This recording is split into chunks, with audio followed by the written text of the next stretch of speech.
गुरु प्यारे साध संगत जी, राधा स्वामी जी। साध संगत जी, आज हजूर जी ने जालंधर में संगत को अपने दर्शनों से निहाल कर दिया जी।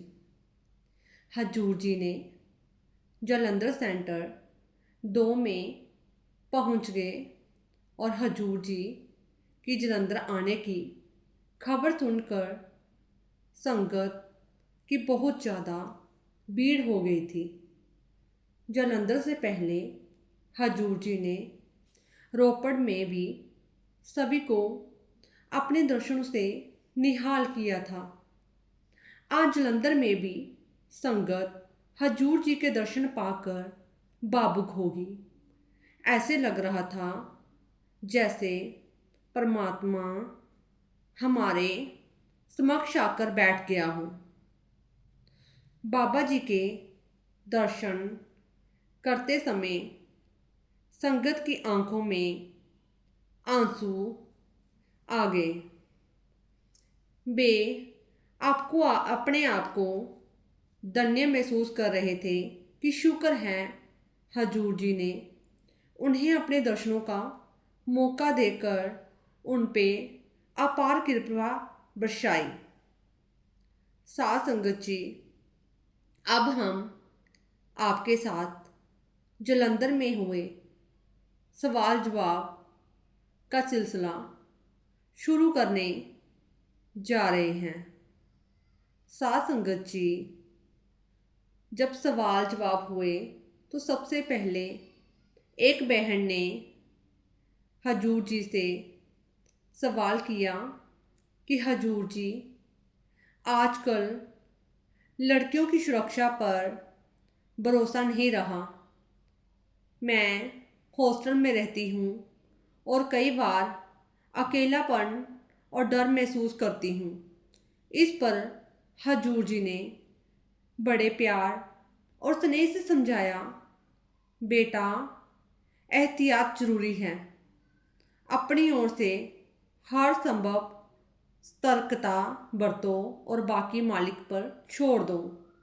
खुद को मजबूत बनाओ, चौकन्ना रहो, क्योंकि सच्चा सुख इस दुनियावी चकाचौंध में नहीं बल्कि मालिक की याद में है। फिर उस बहन ने फिर से हजूर जी से सवाल किया कि हजूर जी, लड़कियां कब सुरक्षित होती हैं और कब नहीं। इस पर हजूर जी ने जवाब दिया कि बेटा, ये तो मालिक की रहमत और हमारी जागरूकता पर निर्भर करता है। हमें अपनी तरफ से जागरूक और सतर्क रहने की ज़रूरत है। अपने साथ साथ दूसरी बहनों का भी ख्याल हमें रखना चाहिए। फिर इसके बाद एक भाई ने गहरी भावुकता के साथ हजूर जी से सवाल किया, ऐसी दया कीजिए कि मेरे दिल में किसी के लिए कोई बुरा भाव ना बचे। मैं किसी के भी बारे में गलत सोच या नकारात्मक सोच ना रख पाऊँ। इस पर हजूर जी थोड़ा सा मुस्कुराए और समझाया कि बेटा, तेरी भावना बहुत सुंदर है, पर याद रखो, बिन मांगे मोती मिले, मांगे मिले ना कोई। हमें दुनिया की चीज़ नहीं, सिर्फ मालिक को ही मांगना चाहिए। और बेटा, जैसे नकारात्मक सोचना आसान है, वैसे ही सकारात्मक बनना भी उतना ही सरल है। फ़र्क बस इतना होता है कि हमारा ध्यान किस ओर है। जिस बात पर मन केंद्रित होता है वही हमारे जीवन में और बड़ी होकर उभरती है। फिर एक भाई ने हजूर जी से सवाल किया कि हजूर जी, मुझे भजन सिमरन का बल दीजिए। इस पर हजूर जी ने एकदम से फरमाया कि मालिक की दया तो पहले ही हम पर हो चुकी है। हमें एक इंसान का जन्म मिला, गुरु मिला, नामदान मिला, ये सब उसकी ही कृपा के अधीन है। अब हमें बस मालिक से सिर्फ मालिक को ही मांगना है। मालिक ने हमें सब कुछ पहले से ही दे दिया हुआ है। हजूर जी ने फिर एक उदाहरण दी और उदाहरण के द्वारा समझाया कि देखो बेटा, जैसे खाना बन जाए पर हम खाए नहीं तो उसका कोई लाभ नहीं, वैसे ही मालिक ने हमें बहुत कुछ दिया है। अब अगर हम उसकी कदर नहीं करेंगे तो कामयाब कैसे हो पाएंगे।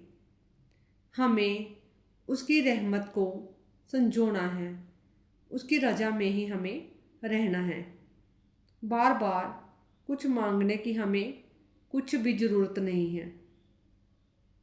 फिर इसके बाद एक बहन ने बहुत ही दुखी स्वर से हजूर जी से सवाल किया कि हजूर जी, हमारे घर का माहौल बहुत भारी है, हमारा बेटा हमें छोड़कर चला गया है, घर में हर कोई टूट गया है। हजूर जी ने बहुत ही नरमी से उस औरत को दिलासा दिया कि बेटा, कि जिनके कर्म पूरे हो जाते हैं उन्हें मालिक अपने पास बुला लेता है। जो संसार में आता है उसका लौटना निश्चित है और हमें सदैव मालिक की नज़र में, मालिक की रजा में रहना सीखना होगा। हजूर जी ने स्वामी जी महाराज की एक पंक्ति सुनाई कि मित्र तेरा कोई नहीं संगियन में, क्यों तू सोवे पड़ा ठगियन में। फिर हजूर जी बोले बेटा, ये जीवन मालिक की प्राप्ति का अवसर है, भजन सिमरन करो, सत्संग में जाया करो, मालिक की दया जरूर बरसेगी। यहाँ कोई घर ऐसा नहीं जहाँ कोई परिवार को छोड़कर ना गया हो, और यही ही इस संसार की सच्चाई है और हमें इस सच्चाई को कबूल हमेशा करना चाहिए। फिर उसके बाद एक भाई ने हजूर जी से सवाल किया कि हजूर जी, मैं मेहनत करके कुछ बनना चाहता हूँ, मेरे पर कृपा करें, मेरे पर अपनी दया फरमाएं। हजूर जी ने प्रेम से कहा कि बेटा, दया तो हो ही चुकी है, हमें सिर्फ मेहनत करनी है। आगे मालिक की मौत से ही सब होगा, जो मालिक को मंजूर होगा मालिक वही करेगा। फिर किसी ने हजूर जी से पूछा कि हजूर जी, कि एक पूरे गुरु की पहचान क्या होती है। हजूर जी बोले बेटा, पूर्ण गुरु वही होता है जो नाम का वेदी हो, जो मालिक की रजा की शिक्षा दे। जैसे बानी में लिखा है, एको नाम हुक्मु है, नानक सतगुरु दिया बुझाई जियो। फिर हजूर जी ने कमल के फूल का एक उदाहरण दिया कि जैसे कमल कीचड़ में जड़ें जमाकर भी निर्मल रहता है, उसकी जड़ें, अक्सर हमने सुना है कि जो कमल का फूल होता है कि वो कीचड़ में ही रहता है लेकिन फिर भी वो एक साफ सुथरा रहता है। और ऐसे ही हमें भी संसार में रहते हुए मालिक से जुड़े रहना है, उसी प्रकार हमें भी संसार में साफ सुथरा रहना है। फिर एक बहन ने हजूर जी से फिर से सवाल किया कि अगर हम सब परमात्मा का अंश है तो हमें दुख क्यों भोगने पड़ते हैं इस संसार में, अर्थात हमें दुख क्यों सहने पड़ते हैं। तो इस पर हजूर जी ने समझाया कि बेटा, जैसे बीज को नहीं मालूम कि पौधा बढ़ने में कितनी वेदना झेलनी पड़ेगी, वैसे ही हमें भी नहीं पता कि कौन से कर्मों का फल हम भोग रहे हैं। जब भी हम परमात्मा के पास थे हमने उसकी कदर नहीं की। अब जब हम उससे दूर हुए हैं तो दुख का अनुभव हो रहा है। यही जन्म हमें मिला है ताकि हम सुधरे और मालिक की ओर लौटें। फिर एक भाई ने हजूर जी से सवाल किया कि हजूर जी, डॉक्टर कहते हैं ताकत और प्रोटीन के लिए नॉनवेज खाना ज़रूरी है और इसलिए डॉक्टर कहते हैं कि नॉनवेज खाओ, क्या ये सही है? इस पर हजूर जी ने फरमाया कि ताकत देने वाली चीज़ें शाकाहार में भी बहुत हैं, मांसाहार से दूर रहना चाहिए। डॉक्टर अपनी सलाह देते हैं पर हमें अपने रास्ते पर डटे रहना है। शाकाहारी भोजन से भी शरीर को पूरा पोषण मिल सकता है। अगर हम गलत राह पकड़ लेंगे तो कल को हिसाब भी हमें ही देना होगा। फिर ये सवाल जवाब होने के बाद एक बहन ने हजूर जी से सवाल किया कि हजूर जी, मेरी माँ पर कृपा बनाए रखना। और इस पर हजूर जी मुस्कुराने लगे और बोले, सिर्फ माँ पर ही दया करनी है, बाकी सब पर नहीं करनी। उस पर बहन झट से बोली, नहीं नहीं हजूर जी, सब पर अपनी दया बनाए रखनी है। संगत ये सुनकर हंस पड़ी।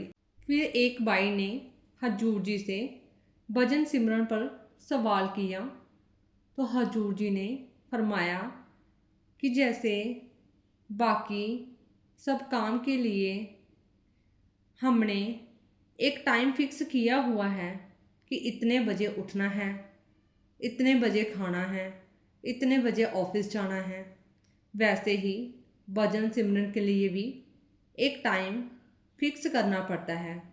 अगर आप ऐसा करोगे तो धीरे धीरे हमें उस टाइम की आदत होने लगेगी और हम उस समय पर भजन सिमरन पर बैठ जाएंगे। संगत जी, ये सवाल जवाब आज जलंधर के सेंटर नंबर 2 में हुए और हजूर जी 15 मिनट का ही सवाल जवाब सेशन किया और 10 मिनट पैदल दर्शन में लगे। उसके बाद हजूर जी ने जलंधर सेंटर में दर्शन देने के बाद और सवाल जवाब के बाद बाबा जी और हजूर जी डेरे के लिए रवाना हो गए। साथ संगत जी, हम बोंटा सेंटर में हुए सवाल जवाब भी आपसे शेयर करना चाहते हैं, जो कि हम पिछले वीडियो में नहीं डाल पाए। तो साथ संगत जी, आपसे निवेदन है कि आप ये सवाल जवाबों को पूरी तरह से सुने। तो साथ संगत जी, जैसे कि आप सबको पता है कि बाबा जी परोड़ से होते हुए बाबा जी बोटा, फिर बाबा जी ने जलंधर में सवाल जवाब का प्रोग्राम शुरू किया और संगत को अपने दर्शनों से निहाल भी किया। तो साथ संगत जी, बोटा सेंटर में सवाल जवाब के दौरान एक नौजवान ने बाबा जी से बड़े प्यार से कहा कि बाबा जी और हजूर जी, आप दोनों आज बहुत क्यूट लग रहे हो। संगत जी, बाबा जी मुस्करा उठे और हंसते हुए बोले, क्यूट तो लड़कियां होती हैं। और इस बात पर सारी संगत में जोर की हंसी गूंज उठी। बाबा जी ने भी आगे से बहुत ही सरल और प्यारा मजाक किया और माहौल को खुशमिगा बना दिया, क्योंकि अक्सर लोग लड़कियों को ही क्यूट कहा करते हैं। फिर अगला सवाल एक भाई ने किया। उन्होंने कहा कि बाबा जी कि जब दर्शन करता हूँ तो मन करता है कि मैं नाचूं। इस पर बाबा जी ने मुस्कुराते हुए जवाब दिया, नाचना नहीं है बेटा, भजन सिमरन करना है। इसके बाद अगला सवाल एक बहन ने किया, बाबा जी मुझे आप भी चाहिए और दुनिया भी चाहिए। इस पर बाबा जी ने तुरंत जवाब में कहा, 100 चूहे खाकर बिल्ली हज को चली। इस पर भी संगत इतनी हंसी कि रोक नहीं पाई। बिल्कुल स्टिक और सहज जवाब था। फिर अगला सवाल थोड़ा ज़रूरी और भावुक था। एक सज्जन ने कहा, नमस्कार बाबा जी, मैं आज तक कभी सत्संग में नहीं आया और ना ही सत्संग के इरादे से आया हूँ। मैं तो सिर्फ अपनी माँ को बाहर पंडाल के गेट पर उतारने के लिए आया था। तभी एक सेवादार ने मुझे बुलाकर पूछा, आप कहाँ से आए हो? मैंने बताया, नादौन से। सेवादार ने कहा, आज बाबा जी सवाल जवाब करेंगे और पैदल दर्शन भी देंगे, इसलिए आप अंदर चलकर बैठ जाइए और बाबा जी से प्रश्न कर लीजिए। उनके कहने पर मैं पहली बार अंदर आ गया और पहली बार में ही आपके साथ बात करने का मुझे मौका मिल गया। बाबा जी ने फरमाया, बेटा, मालिक की मर्जी और कृपा के बिना कुछ नहीं हो सकता। मालिक जब जिसको अपने पास खींचता है और कोई ना कोई बहाना बना ही देता है। संगत जी, जो कभी सत्संग में अंदर आना नहीं चाहता था, आज उसे बाबा जी ने सवाल जवाब पूछने का मौका मिल गया। और ये सब हमेशा मालिक की रजा से ही होता है। मालिक को सब पता होता है कि उसे किसे बुलाना है और किसे नहीं। फिर एक माता जी ने बाबा जी से विनती करते हुए पूछा कि बाबा जी, आप हमारे सेंटर पर साल में एक ही बार क्यों आते हो? बाबा जी ने बड़ी सरलता से कहा कि मैं बाकी सेंटरों पर भी साल में एक ही बार ही जाता हूँ और जहाँ एक बार आता हूँ वहाँ के लोग उस एक बार को ही पचा लिया करें। इसके बाद एक लड़की ने बाबा जी से बड़ी मासूमियत से कहा कि बाबा जी, आप और हजूर जी जब दर्शन को निकलते हैं तो बहुत तेज चलते हैं। कृपा करके थोड़ा धीरे चला करो, आपकी कार बहुत रफ्तार से होती है। फिर लड़की ने हजूर जी की और इशारा करते हुए कहा कि हजूर जी तो आपसे भी बहुत तेज चलते हैं। इस पर बाबा जी मुस्कुराकर हंसते हुए जवाब दिया, बेटा, अब मैं तो बुढ़ा हो गया हूँ, ये तो जवान है, इसलिए ये मुझसे भी तेज चलते हैं। और फिर हंसते हुए कहा, जवानी में मैं भी ऐसे ही दौड़ता था। ये सुनते ही संगत की हंसी छूट गई और बाबा जी के साथ हजूर जी भी मुस्कुराने लगे। फिर एक बीबी ने पूछा कि बाबा जी, मैंने नामदान के लिए 2 बार कोशिश की थी, लेकिन मुझे तब नामदान नहीं मिला। लेकिन हजूर के आने के बाद मुझे पहली बार में ही हजूर से नामदान मिल गया। ये सुनकर संगत हंसने लगी। फिर बाबा जी ने मुस्कुराते हुए कहा कि बेटा, हमारा काम है कोशिश करना। मालिक कब किसको नामदान की बख्शिश करता है ये मालिक ही जानता है। हर काम समय आने पर ही होता है, लेकिन हमें कोशिश करनी नहीं छोड़नी चाहिए। फिर उसके बाद एक बाई ने पूछा कि बाबा जी, जब जीवन में चारों ओर से दुख ही दुख मिले और कोई सहारा दिखाई ना दे, तो क्या तब भी भजन सिमरन ही संभाल करता है? बाबा जी ने समझाया कि बेटा, भजन सिमरन का मतलब ये नहीं कि हम अपने कर्मों का हिसाब देने से बच जाते हैं। भजन सिमरन करने वाले जीवों का हिसाब मालिक जल्दी जल्दी करवाता है और इतनी ताकत देता है कि कर्मों का हिसाब आसानी से दे सके। जो हिसाब है वो तो हमें ही देना होगा, लेकिन भजन सिमरन करेंगे तो अंदर इतनी ताकत आ जाती है कि बड़े से बड़े दुख भी हल्के होकर निकल जाते हैं। फिर उसके बाद एक बहन ने पूछा कि बाबा जी, क्या मालिक हमारी बात को हमारे बिना बोले भी सुन लेता है? इस पर बाबा जी ने समझाया कि बेटा, मालिक लफ्ज़ों का मोहताज नहीं है। मालिक एक कीड़ी की आवाज़ को भी सुन सकता है। मालिक हमारी अवस्था जानता है कि हमें मालिक से कभी कुछ मांगना नहीं है, बस मालिक का विश्वास रखना है। समय आने पर मालिक वो चीज़ हमें ज़रूर देता है जो हमारे लिए सही है। फिर उसके बाद किसी ने सवाल किया कि बाबा जी, मैं भजन सिमरन तो करता हूँ, लेकिन हर रोज़ नहीं कर पाता। बीच बीच में कभी कभी नागा भी डाल देता हूँ। बाबा जी ने समझाया कि बेटा, जैसे शरीर की भूख के लिए रोटी चाहिए और एक दिन भी अगर रोटी नहीं खाई तो शरीर कमज़ोर हो जाता है, वैसे ही आत्मा की खुराक भजन सिमरन है। अगर आत्मा को उसकी खुराक नहीं मिलेगी तो आत्मा भी कमज़ोर हो जाएगी। इसलिए कोशिश करो कि नागा मत ना लो, चाहे थोड़े समय के लिए सही, लेकिन बैठो ज़रूर। अपनी ड्यूटी समझकर बैठो। संगत जी, 2-3 लोगों ने भजन सिमरन पर ही सवाल किया, जिसका एक जैसा ही जवाब बाबा जी ने दिया कि हमारा काम ही बैठना है। फल की इच्छा को लेकर बैठेंगे तो कभी भी कामयाब नहीं हो पाएंगे। हमें जिम्मेदारी समझकर बैठना है। ये नहीं सोचना कि हमें कब मिलेगा, क्या मिलेगा, इसके बारे में सोचना भी नहीं है। अगर हम ये सब सोचेंगे फिर मालिक की मौज नहीं होगी। सब मालिक की मौज पर छोड़ देना है। फिर उसके बाद संगत जी आज लगभग 3-4 हज़ार संगत ने मोटा में बाबा जी और हजूर जी के दर्शन किए। ये बाबा जी का कोई ऑफिशियल प्रोग्राम नहीं था, इसलिए शायद बहुत सारी संगत को इस विज़िट की जानकारी नहीं थी, जिस वजह से ज़्यादा संगत नहीं पहुंच सकी। संगत जी, सवालों का सिलसिला अब यहीं पर ख़त्म होता है।